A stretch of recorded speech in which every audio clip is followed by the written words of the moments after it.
नमस्कार। उम्मीद करते हैं आप अच्छे होंगे, स्वस्थ होंगे, मस्त होंगे और तंदुरुस्त होंगे। आप अपनी पढ़ाई को बिल्कुल अच्छे से कर रहे होंगे, किसी प्रकार की कोई दिक्कत नहीं होगी। तो चलिए हम बिना समय नुकसान किए हम चलते हैं अपने टॉपिक की तरफ। तो इससे पहले वाले वीडियो में हम लोगों ने अध्ययन किया था डाइजेशन सिस्टम, पाचन तंत्र। और पाचन तंत्र में हमने अध्ययन किया था मुख से लेकर के एनस तक, यानी मुख में खाना का पाचन और एनस गुदा के द्वारा जो पाचन के अवशिष्ट पदार्थ थे उसको बाहर निकालने की प्रक्रिया, यानी पूरा डाइजेशन हम लोगों ने सीख लिया था। आज उसके आगे का जो हम लोग का टॉपिक है उसका नाम है श्वसन तंत्र, रिस्पायरेटरी सिस्टम। रिस्पायरेटरी सिस्टम, श्वसन तंत्र। तो चलिए हम सीखते हैं बिना समय नुकसान किए कि रिस्पायरेटरी सिस्टम, श्वसन तंत्र कहते किसको हैं, श्वसन तंत्र होता क्या है। तो देखिए, शरीर के वैसे अंग या वो अंग जो एक दूसरे की सहायता से मिल करके सांस लेने में सहायक प्रदान करते हैं या सहायक होते हैं, उसे कहते हैं श्वसन तंत्र।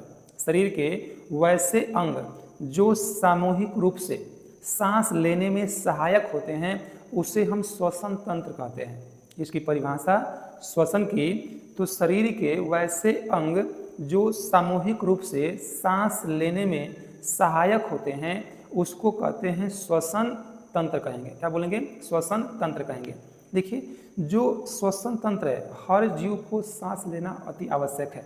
अगर वह सांस नहीं लेगा तो उसमें ऊर्जा उत्पन्न नहीं हो पाएगी।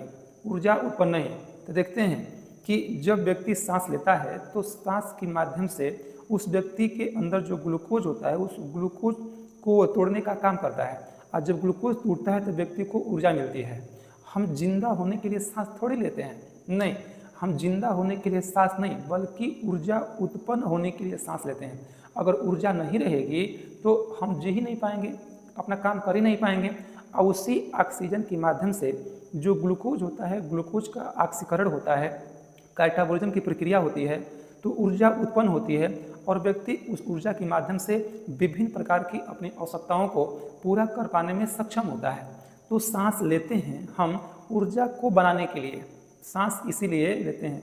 देखते हैं कि जब तक व्यक्ति के अंदर जब ऊष्मा बनेगी, जब ऊर्जा बनेगी, जब ऊर्जा का निर्माण होता है तो उसमें ऊष्मा उत्पन्न होती है, और जब उसमें ऊष्मा उत्पन्न होगी तो व्यक्ति का जो शरीर होता है वह गर्म होता है। व्यक्ति का जो शरीर होता है गर्म होता है, और जो ब्लड है, ब्लड वह 120 की स्पीड से जाता है और 80 की स्पीड से आता है। जब ब्लड पढ़ाएंगे तो उसमें बताएंगे कि ब्लड का जो सर्कुलेशन है, आवागमन की प्रक्रिया है, जो रक्तचाप है वो कितना होता है वयस्कता, तो 120 से 80, यानी 120 की स्पीड से जाता है और 80 की स्पीड से आता है। जैसे एग्जाम्पल के तौर पे आप कोई गेंद लेते हैं, गेंद वगैरह, और गेंद को ऐसे दीवार पर आप मारते हैं, जितना स्पीड में मारते हैं वो उससे थोड़ा कम स्पीड में वापस रिटर्न आएगा, उससे कम स्पीड में रिटर्न आएगा। तो वैसे ही ब्लड उस लेके जाता है, ऑक्सीजन को कोशिका में दे देता है। और कोशिका में हम पढ़ाए थे आप लोगों को कि कोशिका ऑक्सीजन का ऑब्जर्वेशन करती है, यानी ऑक्सीजन को सोखती है, और ऑक्सीजन को जब सोखती है तो उसमें क्रेब्स चक्र चलता है। आज जब क्रेब्स नामक चक्र चलेगा तो 38 एटीपी का निर्माण होगा, और जब 38 एटीपी का निर्माण होगा तो उसमें बनेगा, क्या बनेगा? ग्लूकोज। क्या बनेगा? ग्लूकोज बनेगा, और ग्लूकोज से ही व्यक्ति को ऊर्जा मिलती है, ग्लूकोज से व्यक्ति को ऊर्जा मिलती है। तो व्यक्ति सांस नहीं लेगा तो व्यक्ति के अंदर जो ऊर्जा बन रही है ऊर्जा नहीं बन पाएगी, ना ही ऊष्मा बन पाएगी, तो व्यक्ति का शरीर बिल्कुल ठंडा हो जाएगा। जैसे एग्जाम्पल के तौर पे आप देखे होंगे कि जो व्यक्ति मृत हो जाता है, जो व्यक्ति मर जाता है, तो जो व्यक्ति मर जाता है उसका शरीर भारी हो जाता है, देखे होंगे। लेकिन उसके शरीर के भारी होने का कारण क्या है? वो क्यों भारी हो जाता है? ऐसे नॉर्मल इंसान हल्का होता है, लेकिन देखा जाए तो मृत होने के बाद उसकी शरीर भारी हो जाती है। क्यों? क्योंकि जो ऑक्सीजन है, ऑक्सीजन वह जब ग्रहण करता है, ऑक्सीजन लेता है तो ब्लड सर्कुलेशन होता है, तो उसके शरीर में हवा भरा है, हवा है तो वह हल्का होता है। लेकिन वह जब मृत हो जाता है और उसके शरीर में ऑक्सीजन प्रवेश ही नहीं करता है, तो जो बाहरी हवा के दबाव हैं वो उसके ऊपर ज़्यादा मात्रा में पड़ जाते हैं, और उसके शरीर के अंदर हवा है ही नहीं कि दोनों बैलेंस करेगा। उसके शरीर के अंदर का हवा बिल्कुल समाप्त हो जाता है, जो ऑक्सीजन है बिल्कुल समाप्त हो जाता है, तो जो बाहरी जो हवा के दबाव है उसके ऊपर पड़ जाते हैं उस मृत व्यक्ति के ऊपर। इसलिए जो मृत व्यक्ति होते हैं उनका शरीर भारी हो जाता है, उनका शरीर भारी, और मरने के बाद उनका शरीर बिल्कुल ठंडा हो जाता है। क्यों? कि उनके शरीर में न ऑक्सीकरण हो रहा है, न कैटाबॉलिज्म की प्रक्रिया हो रही है, न ऊष्मा बन रहा है, न ऊर्जा बन रहा है, कुछ नहीं हो रहा है। इसीलिए उनका शरीर बिल्कुल ठंडा। जो मृत होते हैं उनको ऐसे आप स्पर्श करके देखेंगे ना तो एकदम उनका शरीर ठंडा पड़ा हुआ मिलता है, ठंडा पड़ा हुआ आपको दिखेगा। तो यहाँ तक किसी को दिक्कत, तो हर जीव के लिए सांस लेना, श्वसन करना अति आवश्यक है। जिंदा रहने के लिए श्वसन हमारे लिए बहुत ही जरूरी है।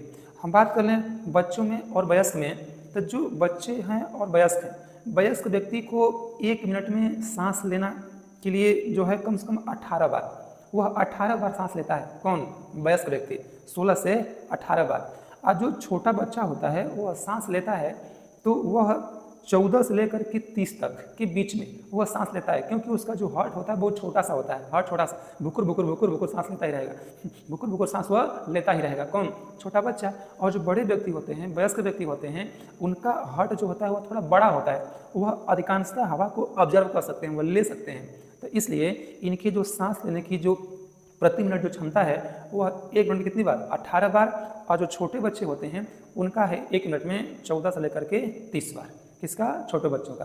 तो सांस लेना हर किसी के लिए क्या है? अति आवश्यक है। तो हमको आज वही पढ़ना है श्वसन तंत्र, रेस्पिरेटरी सिस्टम के बारे में। तो चलिए इसको हम आगे सीखते हैं कि रेस्पिरेटरी सिस्टम है क्या। अभी हमने आपको बताया कि जो श्वसन तंत्र है शरीर के वैसे सामूहिक अंग जो सांस लेने में सहायक होते हैं उसे कहते हैं श्वसन तंत्र बोलेंगे। क्या बोलेंगे? श्वसन तंत्र। परिभाषा लिखेंगे नहीं, हम बोल रहे हैं, आप ध्यान से सुनिए। तो शरीर के वैसे अंग जो सामूहिक रूप से सांस लेने में सहायक प्रदान करते हैं या सहायता देते हैं उसे हम कहते हैं रिस्पिरेटरी सिस्टम या श्वसन तंत्र कहेंगे। यहाँ तक किसी को कोई दिक्कत? उम्मीद करते हैं कोई दिक्कत नहीं होगा। ठीक है, चलिए अब हम इसके आगे चलते हैं कि श्वसन की जो क्रिया है, श्वसन की जो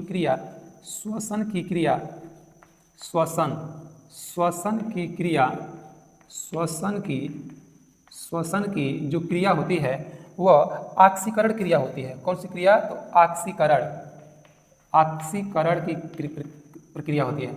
ऑक्सीकरण की प्रक्रिया, इसको कह सकते हैं ऑक्सीडेशन। क्या बोलेंगे? ऑक्सीडेशन, यानी OXIDATION, ऑक्सीडेशन। कहने का मतलब है कि जब भी कोई व्यक्ति सांस लेता है तो उसमें ऑक्सीजन की मात्रा होती है, उसे कहते हैं ऑक्सीकरण, ऑक्सीडेशन बोलेंगे। ठीक है, तो श्वसन एक क्या है? ऑक्सीकरण प्रक्रिया है। ठीक है, ऑक्सीकरण की क्रिया है, या लिख दें ऑक्सीडेशन की क्रिया है। ऑक्सीडेशन की क्रिया है क्या? श्वसन एक ऑक्सीडेशन की क्रिया है, ऑक्सीकरण की क्रिया है। ठीक है, नेक्स्ट बात करें, इसके फलस्वरूप व्यक्ति को क्या मिलती है? ऊर्जा मिलती है। जब व्यक्ति सांस लेगा तो व्यक्ति को क्या मिलेगा? ऊर्जा मिलेगा। तो इसके फलस्वरूप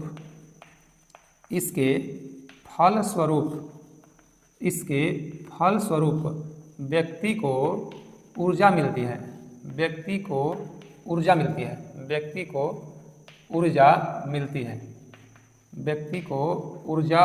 है। ठीक है, यहाँ तक कोई दिक्कत नहीं। नेक्स्ट बात करें कि श्वसन की क्रिया एक अपचायी क्रिया भी है। श्वसन की क्रिया लिखें कि श्वसन की क्रिया एक अपचायी क्रिया है।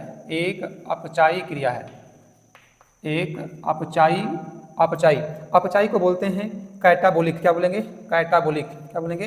कैटाबोलिक।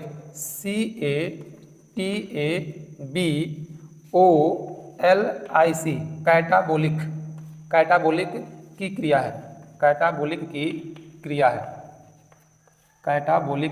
है। कैटाबोलिक क्रिया का मतलब समझते हैं। देखिए, कैटाबोलिक मतलब ये कि कोई ऐसा चीज जिसको हम छोटे छोटे टुकड़ों में तोड़ दें उसे कहते हैं कैटाबोलिज्म। क्या बोलेंगे? कैटाबोलिज्म। और किसी छोटे छोटे चीज को हम एक दूसरे से जोड़ दें उसे बोलते हैं एनाबोलिज्म। क्या बोलेंगे? एनाबोलिज्म। तो किसी छोटे छोटे चीज़ों को हम तोड़ें तो उसे क्या बोलेंगे? कैटाबोलिज्म की क्रिया बोलेंगे। तो श्वसन की क्रिया एक अपचायी कह लें या कैटाबोलिक की क्रिया भी है। ठीक है, यहाँ तक कोई दिक्कत नहीं। चलिए अब सीखते हैं कि श्वासोच्छ्वास क्या होता है। श्वासोच्छ्वास तो सांस लेने के लिए, सांस यानी श्वसन की क्रिया एक ऑक्सीडेशन की क्रिया है और सांस लेने की प्रक्रिया एक अपचाय यानी कैटाबॉलिज्म की भी क्रिया है। ठीक है, अब सीखते हैं कि श्वासोच्छ्वास क्या होता है। श्वासोच्छ्वास देखिए, श्वासोच्छ्वास, श्वासोच्छ्वास, श्वासोच्छ्वास, श्वासोच्छ्वास, श्वासोच्छ्वास। श्वासोच्छ्वास क्या होता है? इसको बोलते हैं ब्रीदिंग। क्या बोलेंगे? ब्रीदिंग, यानी BREATHING, ब्रीदिंग। ब्रीदिंग, ये ब्रीदिंग क्या होता है? देखिए चीज़ों को समझिए कि ब्रीदिंग की बात कर लें तो जब व्यक्ति सांस लेता है तो केवल लेता ही नहीं है, छोड़ता भी है। व्यक्ति केवल सांस लेता ही नहीं है, सांस छोड़ता भी है। नहीं तो हम सांस ना छोड़े खाली सांस लें तो ऐसे कैसे सांस ले पाएंगे जब छोड़ेंगे नहीं तो सांस लेने और सांस छोड़ने की प्रक्रिया, सांस लेने और सांस छोड़ने की प्रक्रिया कहलाती है श्वासोच्छ्वास यानी ब्रीदिंग कहलाती है। सांस लेने और सांस छोड़ने की प्रक्रिया ब्रीदिंग, श्वासोच्छ्वास कहलाती है। जैसे व्यक्ति सांस लिया, सांस छोड़ा तो उसे क्या बोलेंगे? ब्रीदिंग बोलेंगे। तो वही परिभाषा है कि सांस लेने और सांस छोड़ने की प्रक्रिया को बोलते हैं ब्रीदिंग। तो लेकिन इसको इंग्लिश में, अंग्रेजी में कहेंगे इनहिलेशन, यानी सांस लेने की प्रक्रिया इनहिलेशन और सांस को बाहर छोड़ने की प्रक्रिया एक्सहेलेशन। क्या बोलेंगे? एक्सहेलेशन। तो सांस अंदर लेने की प्रक्रिया इनहिलेशन और सांस को बाहर छोड़ने की प्रक्रिया एक्सहेलेशन। तो कितने प्रकार से? दो। कौन कौन? इनहिलेशन और एक्सहेलेशन। तो हम सांस लेते हैं तो केवल ये थोड़ी है कि हम खाली बस लेंगे ऑक्सीजन ही लेंगे। केवल हम ऑक्सीजन नहीं लेते हैं, ऑक्सीजन के साथ साथ जो अन्य गैस भी है उसको भी हम लोग ग्रहण करने का काम करते हैं। लेकिन किस गैस को हम कितना ग्रहण करते हैं उसको हम सीखेंगे आगे। ठीक है, तो श्वासोच्छ्वास, सांस लेने और सांस को छोड़ने की प्रक्रिया को बोलते हैं श्वासोच्छ्वास या ब्रीदिंग कहेंगे। ठीक है, तो यहाँ लिख दे रहे हैं कि सांस अंदर लेने तथा सांस को बाहर छोड़ने की प्रक्रिया। यहाँ लिख दे रहे हैं कि सांस को अंदर लेने, सांस को अंदर लेने और बाहर छोड़ने की प्रक्रिया, और बाहर छोड़ने की प्रक्रिया, और बाहर छोड़ने की प्रक्रिया, बाहर छोड़ने की प्रक्रिया को, बाहर छोड़ने की प्रक्रिया को क्या बोलेंगे? तो श्वासोच्छ्वास बोलेंगे। उसे बोलते हैं उसे क्या बोलेंगे? श्वासोच्छ्वास, श्वासोच्छ्वास कहते हैं, श्वासोच्छ्वास कहते हैं। यहाँ तक कोई दिक्कत, कोई परेशानी नहीं। तो जो सांस हम अंदर लेते हैं उसको बोलते हैं इनहिलेशन और जो सांस बाहर छोड़ते हैं उसको बोलते हैं एक्सहेलेशन। क्या बोलेंगे? एक्सहेलेशन। तो पहला है कौन? इनहिलेशन। फर्स्ट की बात कर लें। फर्स्ट, चलिए देखिए जो पहला पार्ट है, पहला पार्ट फर्स्ट कौन सा है? उसे बोलेंगे निश्वसन। क्या बोलेंगे? निश्वसन। निश्वसन। क्या बोलेंगे? निश्वसन। इसको बोलेंगे इंस्पिरेशन। क्या बोलेंगे? इंस्पिरेशन, यानी INSPIRATION।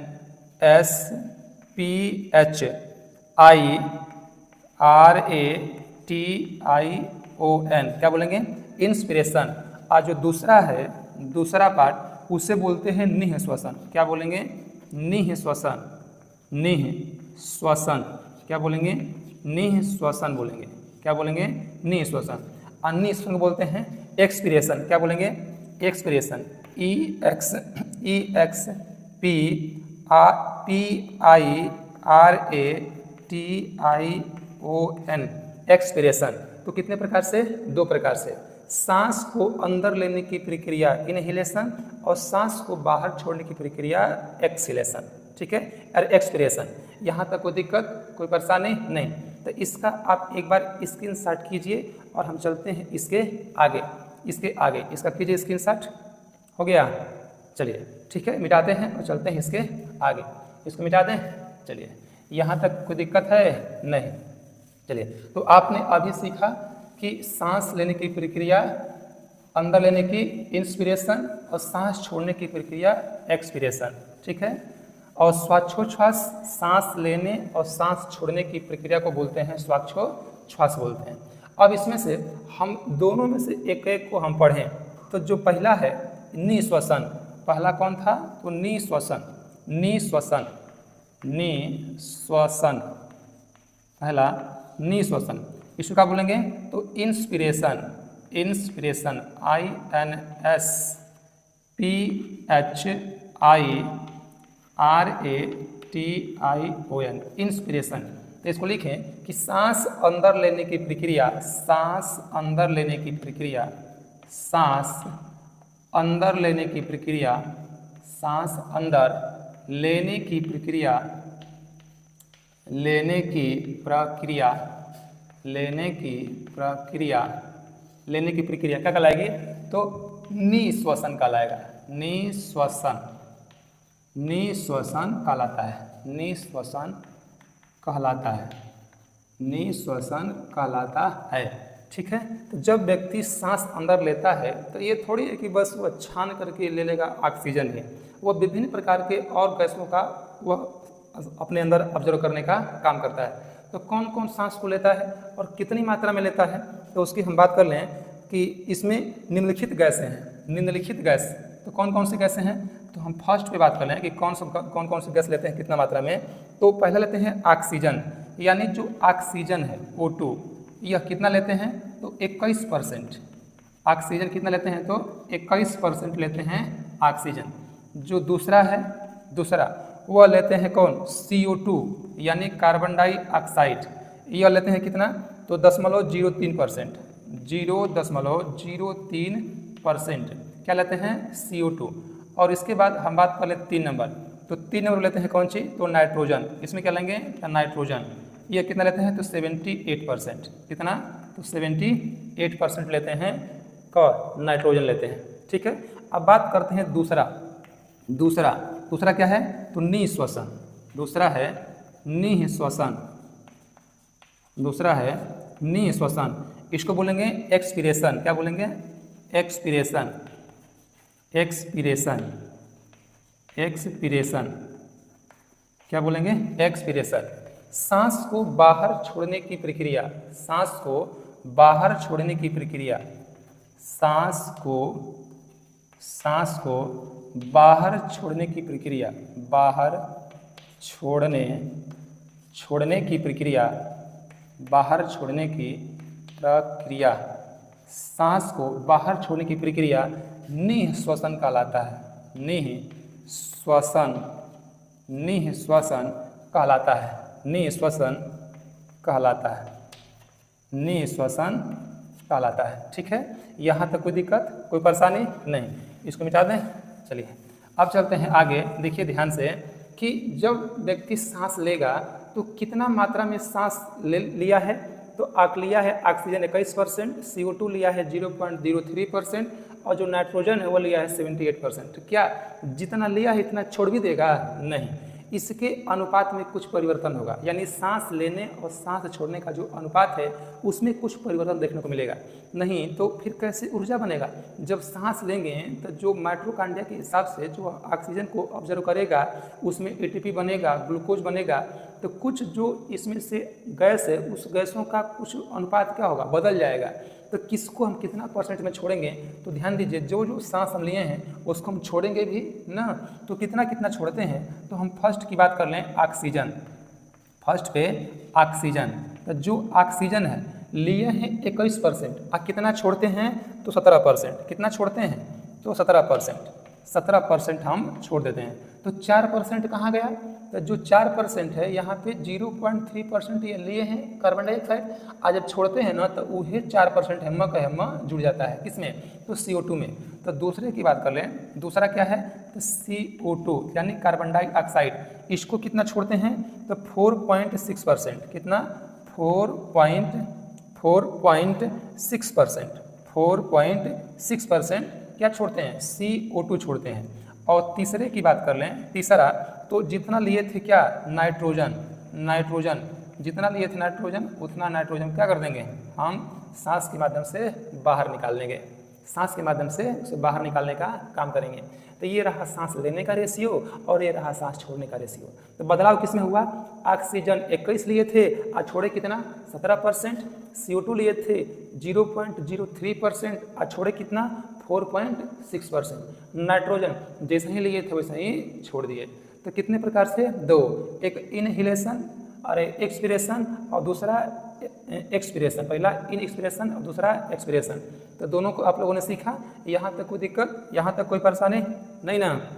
चलिए अब सीखते हैं श्वसन के प्रमुख अंग।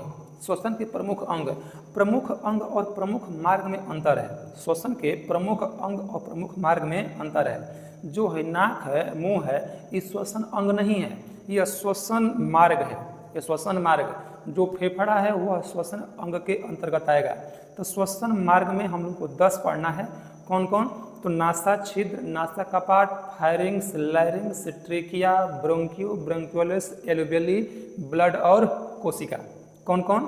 तो नासा छिद्र, नासा कपाट, pharynx, larynx, trachea, bronchi, bronchioles, alveoli, नासा छिद्र, एल्वेली, ब्लड और कोशिका। तो कुल कितने मार्ग हैं? तो 10 मार्ग। तो उस मार्ग को हम सीखेंगे, लेकिन उससे पहले हम लोग सीखें कि जो श्वसन अंग हैं वो कौन कौन से हैं। तो विभिन्न जीवों में जो श्वसन अंग होते हैं वह अलग अलग होते हैं। अब किस जीव में किस प्रकार का अंग से सांस लेगा, कौन सा जीव किस अंग से सांस लेगा, उसको हम कुछ सीखने का प्रयास करते हैं। तो इसका आप एक बार पुनः इसका स्क्रीनशॉट कर लीजिए और हम चलते हैं इसके आगे। इसका कीजिए स्क्रीनशॉट। हो गया? चलिए इसको मिटाते हैं और चलते हैं इसके हम आगे। इसको मिटा दें। चलिए यहाँ तक कोई दिक्कत है? यहाँ तक कोई परेशानी? उम्मीद करते हैं यहाँ तक कोई दिक्कत नहीं होगा किसी को।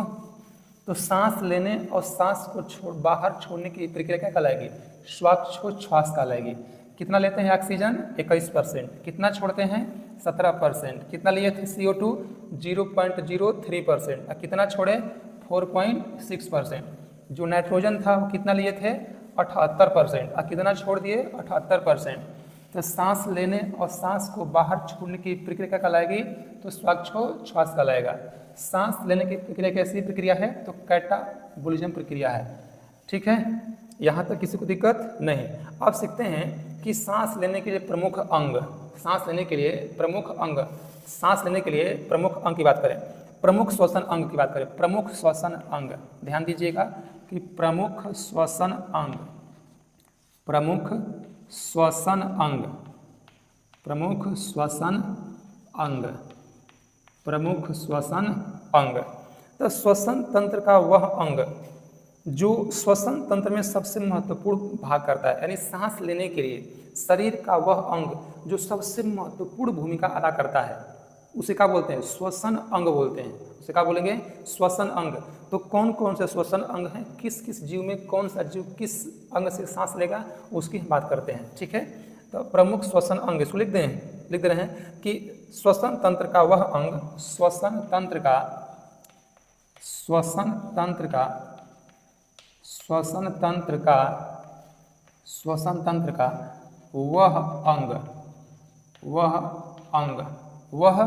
अंग जो श्वसन तंत्र में, वह अंग जो श्वसन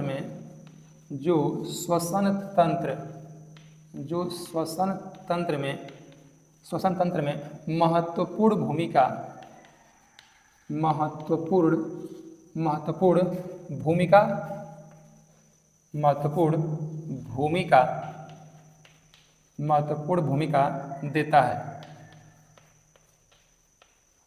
भूमिका देता है, उसे क्या बोलेंगे? प्रमुख श्वसन अंग बोलेंगे। क्या बोलेंगे? प्रमुख श्वसन अंग बोलेंगे। ठीक है, कोई दिक्कत, कोई परेशानी? चलिए अब सीखते हैं कि ये हाँ कौन कौन। तो हम बात करें फर्स्ट नंबर। तो एक कोशिकीय जीव,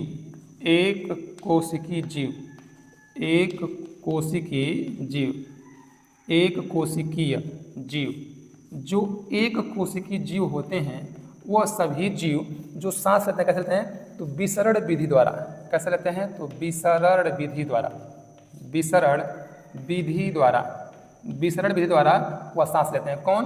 तो एक कोशिकीय जीव। जितने भी एक कोशिकीय जीव हैं वो विसरण विधि के द्वारा सांस लेने का काम करते हैं। ठीक है, जो दूसरा इसकी हम बात कर लें। दूसरा में तो जलीय जलीय जीव, जलीय जीव, जलीय जीव। जो जलीय जीव यानी जो जीव जल में रहते हैं वो सांस कैसे लेंगे? तो गिल्स से लेंगे। किससे लेंगे? तो गिल्स। किससे लेंगे? गिल्स।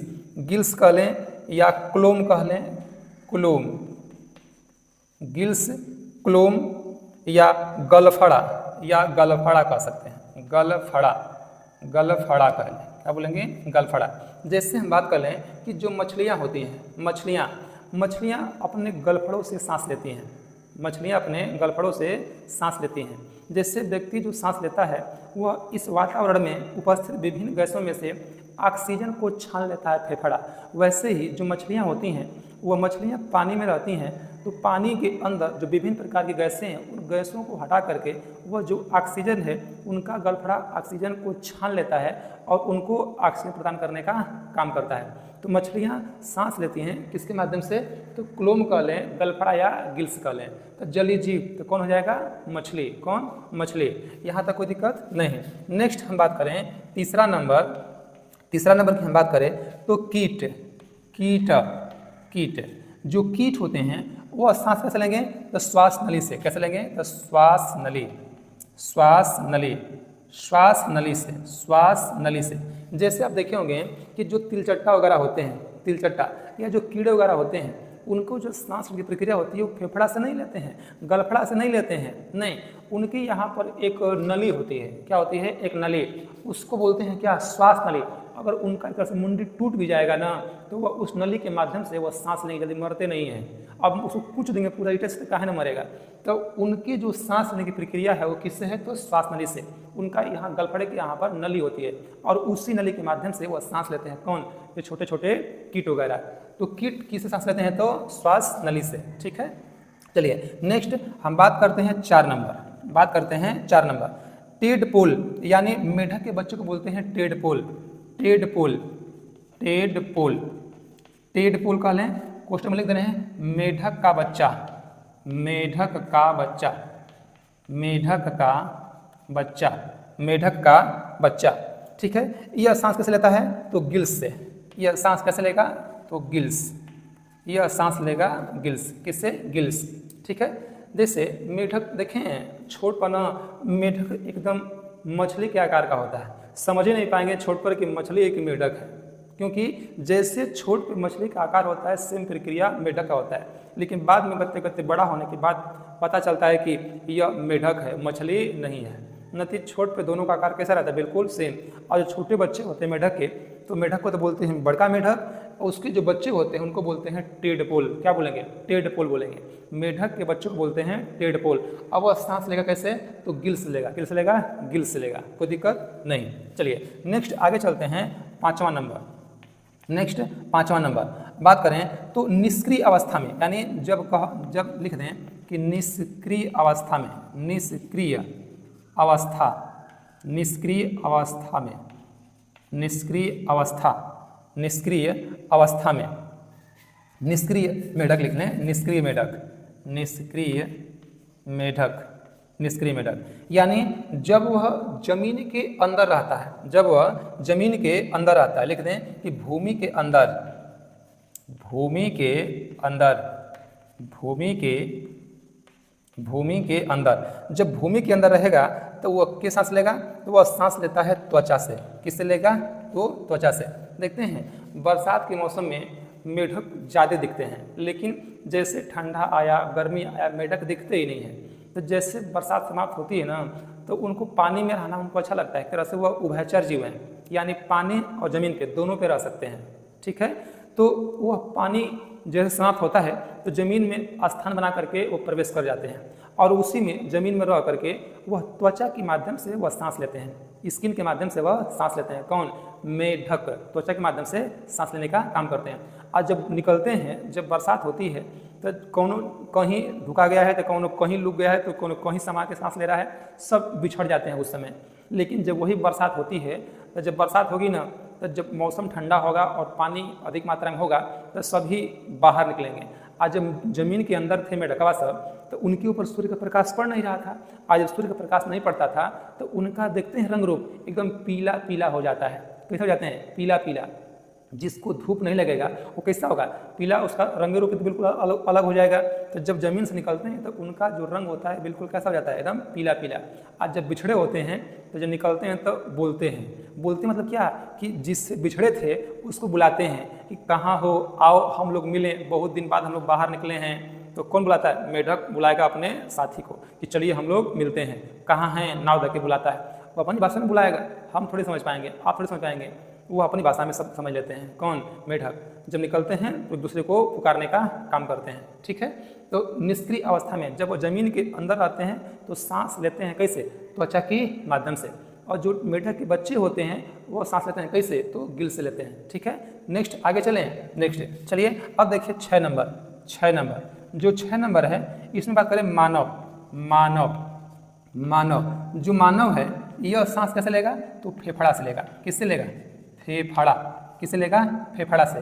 जो मानव है, मानव सांस कैसे लेता है, फेफड़ा से लेता है। हम फेफड़ा से ही ना, हम नाक से सांस तो एक तो मार्ग है, लेकिन हम सांस को खींचते कैसे हैं, फेफड़ा के माध्यम से। अगर फेफड़ा को रोक दे, फेफड़ा काम न करे, नाक कहे कि नाक अंदर कहे कि सांस भीतर जो, सांस जाएगा, जैबे नहीं जाएगा। लेकिन फेफड़ा है, बस ये द्वार है, ये जगह दिया है कि इसी के माध्यम से हम क्या करेंगे, फेफड़ा खींच लेगा, बाहरी जो ऑक्सीजन है उसको खींच करके अंदर अपने ले लेगा। तो हम किससे लेते हैं सांस, फेफड़ा के माध्यम से। और फेफड़ा के माध्यम से ही हम बाहर भी निकालते हैं, जिसमें से अधिकांशतः देता है सहयोग कौन, डायाफ्राम देता है। सांस को बाहर निकालने में सहायता प्रदान करता है कौन, तो डायाफ्राम। कौन करेगा, डायाफ्राम करेगा, ठीक है। तो मानो सांस किससे लेगा, तो फेफड़ा से लेगा। किससे लेगा, फेफड़ा से। यहाँ तक कोई दिक्कत नहीं। इसके बाद हम बात कर ले केचुआ, बात कर दें तो 6 नंबर हो गया। 7 में बात करें केचुआ देखें, केचुआ ये खेतों में देखने को मिलता है। केचुआ को हम किसानों का जीवन साथी बोलते हैं। और केचुआ भी जो सांस लेता है वो किससे लेता है, त्वचा से। किससे लेगा, त्वचा से सांस लेता है। कौन, केचुआ। ये क्या करते हैं कि मिट्टी को ना बिल्कुल बना देंगे भुरभुरा और मिट्टी हो जाएगी उपजाऊ। तो केचुआ सांस किससे लेगा, त्वचा से। इसे क्या बोलते हैं, किसानों का इसे दोस्त बोलते हैं। किसको, केचुआ को। एक चीज़ ध्यान दीजिएगा कि जो केचुआ होते हैं और जो केचुइन होती है ना, ये दोनों साथ ही रहते हैं। और ये जो दोनों गति करते हैं वो किसके माध्यम से, सीटी के माध्यम से।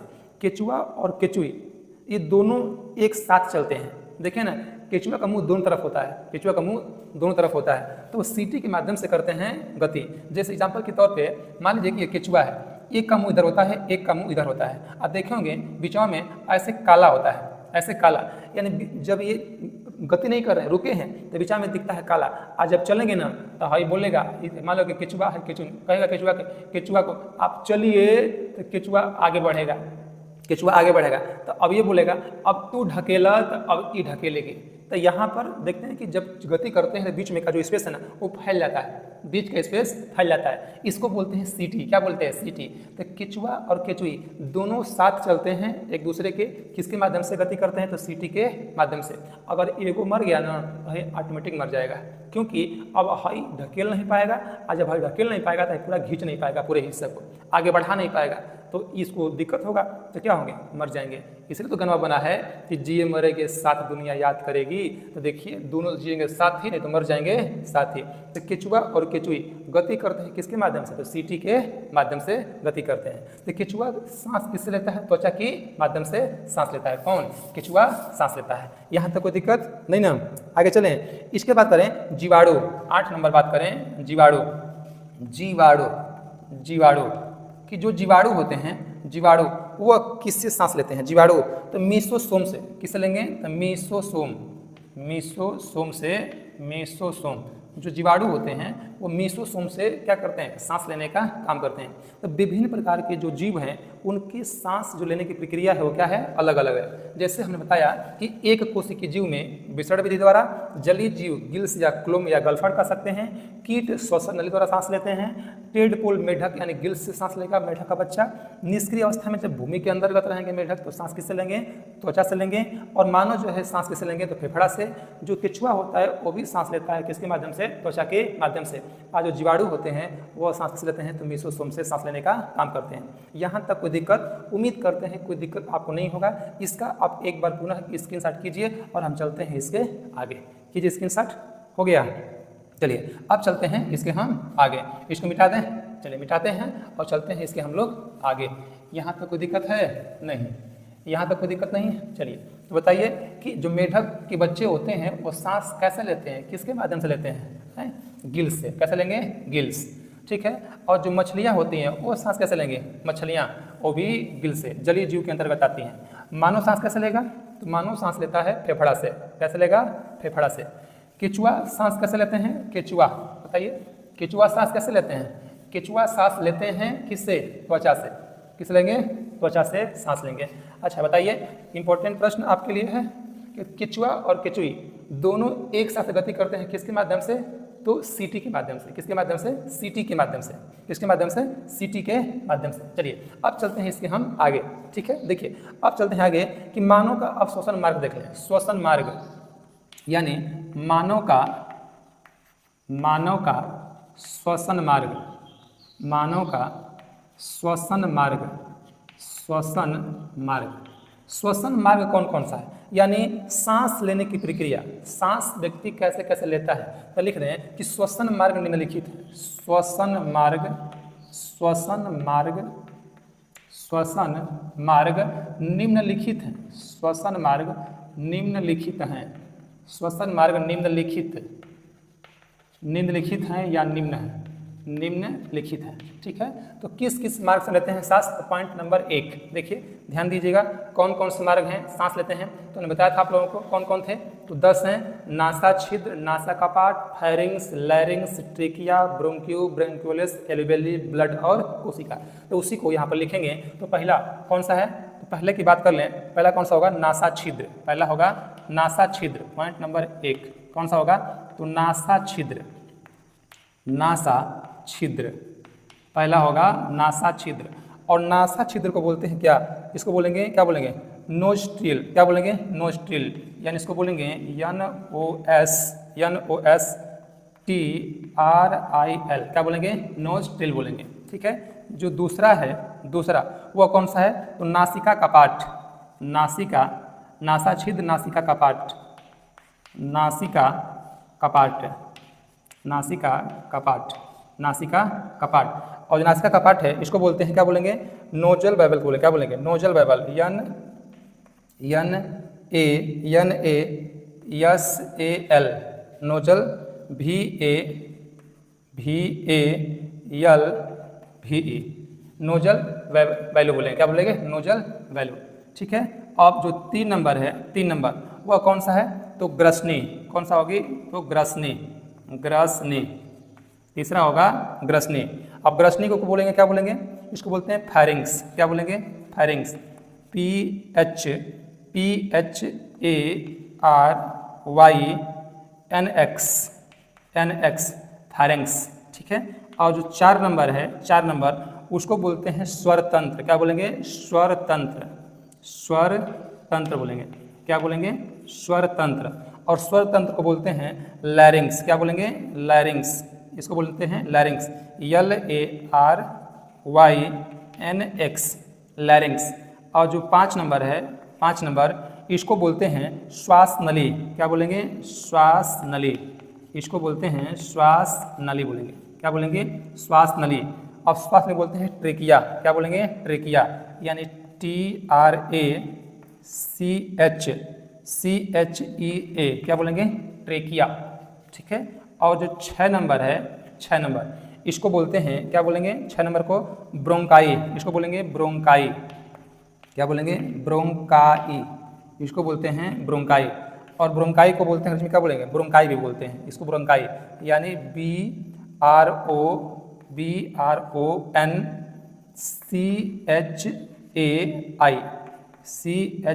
BRONCHAI ब्रोंकाई, ठीक है। 6 नंबर ब्रोंकाई। और जो 7 नंबर है उसको बोलेंगे ब्रोंकियोलेस। क्या बोलेंगे? ब्रोंकियोलेस। यहाँ लिख दे रहे हैं 7 नंबर, 7 नंबर उसको बोलते हैं ब्रोंकियोलेस, ब्रोंकियोलेस। क्या बोलेंगे? ब्रोंकियोलेस। क्या बोलेंगे? ब्रोंकियोलेस।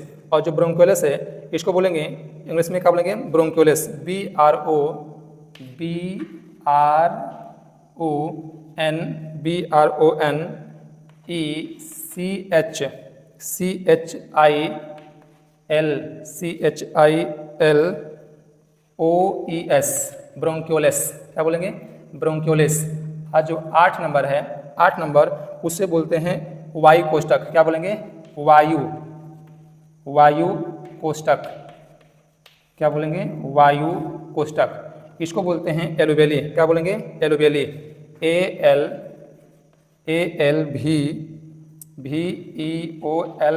क्या बोलेंगे? एलोवेली।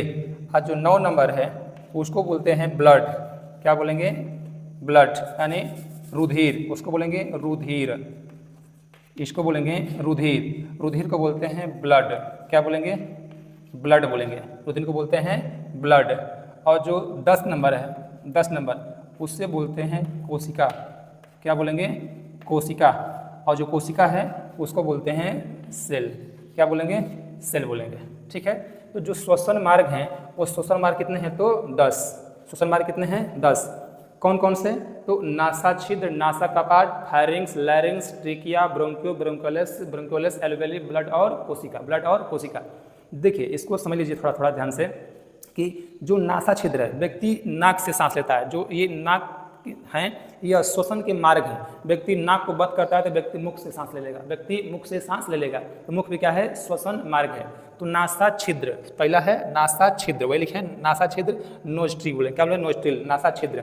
यहाँ पर इसे बोलते हैं नासा कपाट। यहाँ जो नाक के ऊपर का जो भाग है उसे बोलते हैं नासा कपाट। यहाँ पर म्यूकस देखने को मिलता है। म्यूकस यहाँ पर हमेशा रहता है, चिपचिपा रहता है। चिपचिपा कहाँ पर? नासा कपाट में। यहाँ चिपचिपा क्यों होता है? क्योंकि जब बाहर से व्यक्ति कुछ सांस लेता है तो जो धूल के कण वगैरह हैं, उस धूल के कण वगैरह उस म्यूकस के यहाँ जा करके जम जाते हैं। म्यूकस में जा करके जम जाएंगे। और नाक में छोटे छोटे बाल होते हैं जो बाहर की जो मिट्टी के कण होते हैं उन कणों को रोकने में सहायता प्रदान करते हैं। नहीं तो वो नहीं रहेगा ना तो एक कुल चढ़ जाएगा, पूरा एकदम फेफड़ा में चल जाएगा पूरे मुख के माध्यम से, तो दिक्कत हो जाएगा। तो यहाँ पर होता है म्यूकस। आज जब वही जो धूल के कण होते हैं इस म्यूकस के यहाँ जब वह रुक रुक इकट्ठा हो जाते हैं तो उससे लोग बाहर निकालते हैं नकटी के माध्यम से। देखते हैं निकलता है कौन कौन लेकर के ऐसे मजे को निकाल करके आगे से लेकर के ऐसे गोल गोल बना के डेढ़ तक बनाता रहता है, खेलता रहता है। को क्या रहता है? सब धूल के कण वगैरह रहते हैं। किसके माध्यम से? तो म्यूकस के माध्यम से सब इकट्ठा होता है। हमेशा वो चिपचिपा होता है। उसमें कभी चेक कीजिएगा है कि नहीं, उसमें चिपचिपा होता है। किसके माध्यम से? तो म्यूकस के माध्यम से। इसके बाद नासिका कपाट हो गया, वही फिर ग्रसनी, यानी यहाँ से फिर नीचे आएंगे तो यहाँ ब्रेन के पीछे यहाँ पर होल है, उसे बोलते हैं क्या बोलते हैं? नासा, उसे बोलते हैं ग्रसनी बोल के अपने फायरिंग्स। क्या बोलेंगे? फायरिंग्स। और यहाँ पर स्वतंत्र लैरिंग्स, फिर नीचे आएंगे लैरिंग्स। यहाँ पर होता है लैरिंग्स। यह बोलने में सहायता प्रदान करता है। इसको दबा के बोलेंगे ना, दबा के बोलेंगे आवाज नहीं आएगी। इन्हें कि दबा दे मुझे भीतर हो जाए, तो दबाना नहीं, भीतर हो जाएगा, दिक्कत हो जाएगा। इसे बोलते हैं क्या? फायरिंग्स। इसे बोलते हैं फायरिंग्स। देखिए आवाज़ यहाँ करने पर ना आवाज़ क्या होती है? बदल जाती है। इसे बोलते हैं फायरिंग्स। फिर श्वास में फिर ट्रेकिया, जाएंगे नीचे क्या मिलेगा? ट्रेकिया। इसके बाद ब्रोंकाई। तो जो इसके बाद ना जो ब्रोंकाई होती है वो आगे चलकर 2 भागों में बढ़ जाती है, उसको बोलते हैं ब्रोंकाई। आगे सीखेंगे उसको। इसके बाद ब्रोंक्योलेस और वायु कोष्ठक, एलोवेली और रुधिर, यानी उसमें ब्लड रहेगा। ब्लड वहाँ जाएगा, रुधिर उस हवा को लेगा ऑक्सीजन को और लेकर के कहाँ तक देगा? कोशिका को। यानी कोशिका में क्या है? तो माइटोकांड्रिया को दे देगा और माइटोकांड्रिया उस ऑक्सीजन को प्राप्त करके ऊर्जा बनाने का काम करेगी। और उसी ऊर्जा से व्यक्ति अपने जीवन के जो निरंतर की प्रक्रिया है उसको पूरा करने का काम करेगा। इसके चित्र को हम नेक्स्ट वीडियो में बना करके समझाएंगे कि ये जो नासा छिद्र, नासा कपाट, फायरिंग्स, लैरिंग्स, ट्रिकिया, ब्रोंकियो, ब्रोंक्योलेस, एलोवेली, ब्लड और कोशिका, जो 10 ये श्वसन मार्ग हैं, ये कैसे कैसे काम करते हैं चित्र के माध्यम से सीखेंगे। इसको हम लोग नेक्स्ट पार्ट में, नेक्स्ट वीडियो में हम लोग सीखेंगे। तो उम्मीद करते हैं आप लोग को यह वीडियो समझ में आया होगा। तो श्वसन अंग भिन्न भिन्न थे, श्वसन अंग अलग जीवों में अलग अलग, और श्वसन मार्ग को 10 गो। कौन कौन? तो नासा छिद्र, नासा कपाट, फायरिंग्स, लैरिंग्स, ट्रिकिया, ब्रोंकियो, ब्रोंक्योलेस, एलोवेली, ब्लड और कोशिका। कुल कितने? 10 मार्ग। कितने? 10 मार्ग। 10 मार्ग का काम क्या है उसको हम सीखेंगे नेक्स्ट वीडियो में। तो यहाँ तक किसी को कोई दिक्कत नहीं। तो उम्मीद करते हैं आप लोग को ये वीडियो समझ में आया होगा।